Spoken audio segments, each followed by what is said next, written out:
goddamn spider egg. That was the same night. I don't know if that was the same night. The same night that it was SmackDown in Des Moines a couple years back.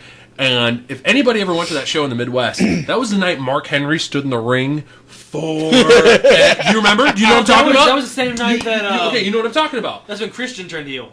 Was it? Yeah. Yeah, that was the night that Mark Henry stood in the ring for like 45 minutes. They ripped him. They ripped Mark Henry. Good. You probably don't know this, so this is perfect. So Tyler's in the room. He doesn't know anything about it, but he remembers the situation. Yes. So I remember at the end of SmackDown and end of Raw, sometimes they have another dark match, which isn't a typical dark match where match. Yeah, it's a bonus for the live crowd.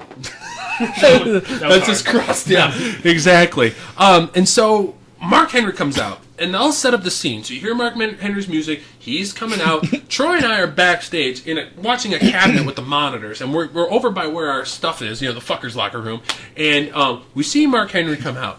And you have Tony Chimmel, I believe, as the ring announcer. And I can't remember who the ref was at the time. But they're standing in the ring, and they're like statues. They're like statues. This is about 10 o'clock, give it. And so usually post-match is like, the dark match is like, what, half hour, maybe 20 minutes, something like that. So Mark Henry's music is still playing. So he goes out at 10. His music is still playing at 10 after. He's just walking around the ring, jaw-jacking with the crowd, and Troy and I are looking like, what is going on? We have a production guy come. He's like, what are you guys watching? I don't know, whatever's going on out there, because you can still hear the music backstage and everything. And he puts on a headset, and the production guy just starts laughing. We're like, what's going on? He goes, just watch. So we didn't know what the hell is going on at this point. So we're watching this monitor. Again, now it's 20 minutes has gone by. Mark Henry's music is still playing. At this point, Mark has gotten out of the ring, and he's going up to the rail and jaw-jacking with people. And they're kind of looking at the crowd, and a few people have left, but they're still waiting. 20 minutes! This music has been going on. Alicia Fox comes by and goes, what are you guys doing?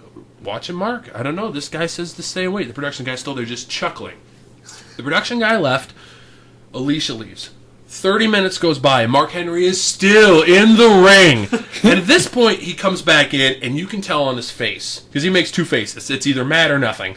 And he is just mad. You can just tell he is mad. Again, Tony Chimmel, for the sake of the story, we'll say Chad Patton. I don't know if that's the actual referee. If somebody wants to go back and look it up and wants to correct me, that's fine. But for the sake of the story, we'll say Chad Patton. They're just standing in the corners, stone. Like Mark Henry's trying to talk to him. They're not saying anything. They're just standing there.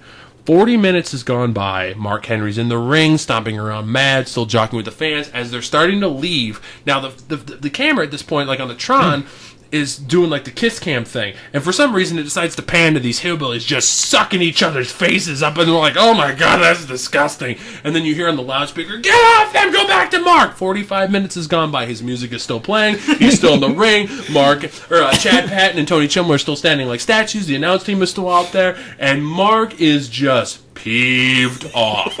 All of a sudden, Troy and I are still watching this monitor, just glued, enthralled. Nobody's around us. We're like, this is a bad omen.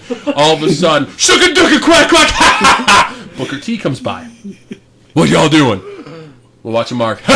Keep watching, and he leaves. Okay, 50 minutes has gone by. Music is still going. People in the ring are still statues. People are starting to leave now. All of a sudden, what are you guys watching?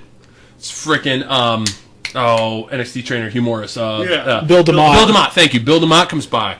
We're watching Mark. Okay. And he leaves. All right. An hour has gone by. Mark Henry's music is still playing. Tony Chimmel and Chad Patton are still statues in the ring. Somebody zooms in on Mark, and you watch him mouth, and he goes, must be a goddamn rib.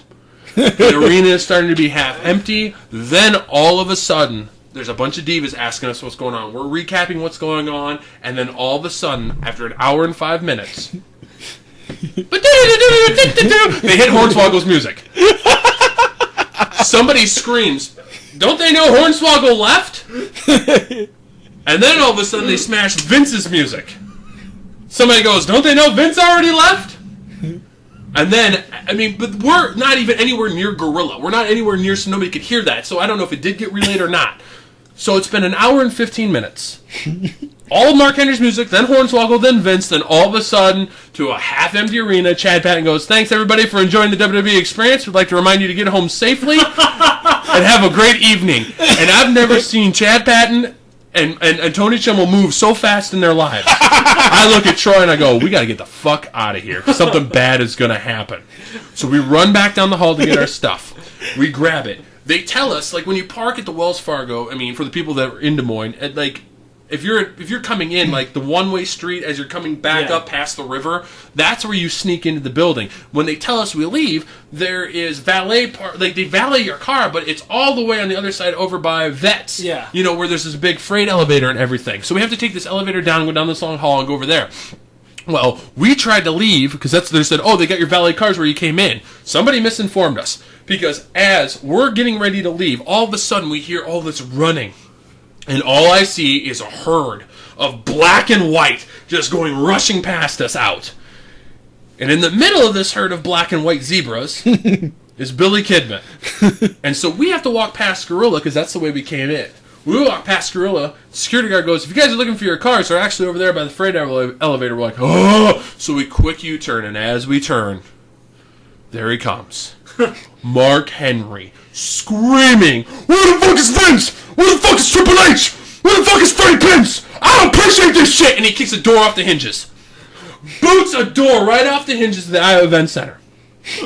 Freddie Prinze used to write for the show, that's why he said Freddie Prinze. He's talking about Freddie Prinze Jr. Yeah. So then we finally, after that happened, we're like, and we sneak back across. We're walking with the Divas out to get our cars. They inform us that somebody decided to bet Billy Kidman $50 a minute to see how long they can keep Mark Henry out in the ring after the show. That was the rib.